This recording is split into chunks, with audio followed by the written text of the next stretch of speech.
Last Friday nga mga Mariko, follow-up check-up ni Madam Hilly sa kanyang neuropedia. Bali 3 AM pa nga lang mga Mariko, gising na kami at nakarating nga kami sa hospital ng mga 5 AM. Gulat nga kami sa pagbabago mga Mariko kasi nga nasa labas na yung ibang clinic or yung waiting area nga. Bali nga kami dito, papasok kami dyan sa may container van na yan. Dyan kami check upin. Timpa nga nito mga Mariko, pero ramdam mo na talaga yung alinsangan. Kaya sabi ko mukhang good luck pagka inabot kami ng tanghali dito. Bali kasama nga pala namin dito si Tabita at syempre yung check upin na si Madam Hailey. Medyo mainit dito pero buti na lang at hindi nga nainip itong aming maliit na alaga. Una nga mga Mariko, okay pa kami, pero habang tumatagal nga ramdam na namin yung init at time na to ay hindi pa nga binubuksan yung kanilang ceiling fan at saka yung electric fan. Medyo hindi maganda yung napwestohan namin dito mga Mariko kasi wala kami ditong electric fan and hindi rin kami malapit dito sa ceiling fan. Sa mga nagtatanong mga Mariko, dito nga kami nagpapacheck up sa National Children's Hospital sa E. Rodriguez, Quezon City. Public hospital to mga Mariko, pero hindi ko lang din sure kung meron silang private, magtanong na lang din kayo sa kanila. Bali sa mga nagtatanong nga mga Mariko, dito nga kami nagpapacheck up and yung system nga dito or yung pinaka-process nga is kailangan nyo munang dumaan dun sa guard tapos hingi kayo ng papel, magpipill up, bibigyan kayo ng number, mag-aantay kayo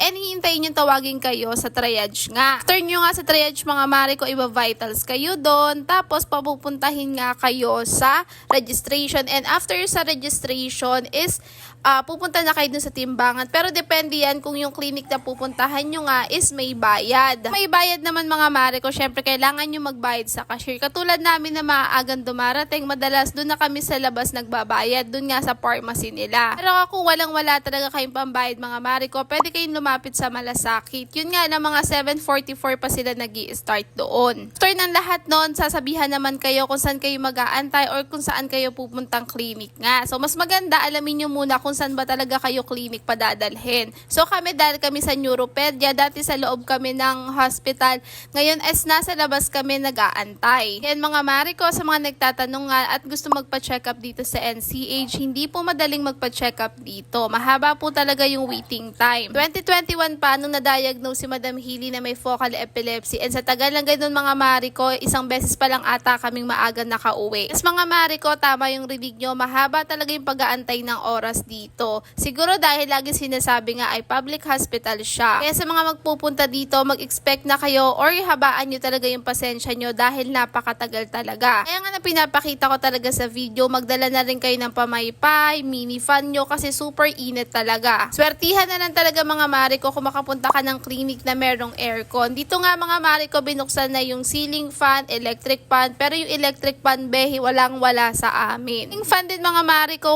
hindi namin ramdam yung hangin niya dahil malayo nga kami. At 10 AM ata nung nagtawag na yung mga OJT at doon pa lang naman chinek up or in-interview nga si Madam Hilly pero hindi pa yun final. So aantayin pa nga namin yung mga doktor. Ito nga mga Mariko, buti na lang at hindi naiinip itong aming alagang maliit. Balik siya pa nga to nang aaliw sa amin. Tamang sayaw lang siya dyan habang nag-aantay nga kami na ma-check up yung ate niya. Ito nga mga Mariko, inantok na si Madam Hilly kasi nga sabi ko nga sa inyo kanina mga Mariko, 3 AM pa lang gising na talaga kami kasi nga gusto nga naming maagang dumating dito sa hospital. Pero init talaga dito mga Mariko kasi yung pinaka-waiting area nga namin dito sa neuropedia is malapit pa nga sa kalsada kaya super init talaga nung binubuga ng hangin. Sabi ko nga kanina mga Mariko, kamalas-malasan talaga namin yung napwestohan namin is malayo nga sa ceiling fan and malayo din sa electric fan. Alas 2 na nga rin nung na-check up si Madam Hilly nung kanyang neurodoctor. 4 PM naman nung makaalis na nga kami dito sa hospital at ganun talaga kahaba yung gugugulin mo dito sa hospital na to. Kaya ayun lang, bye-bye!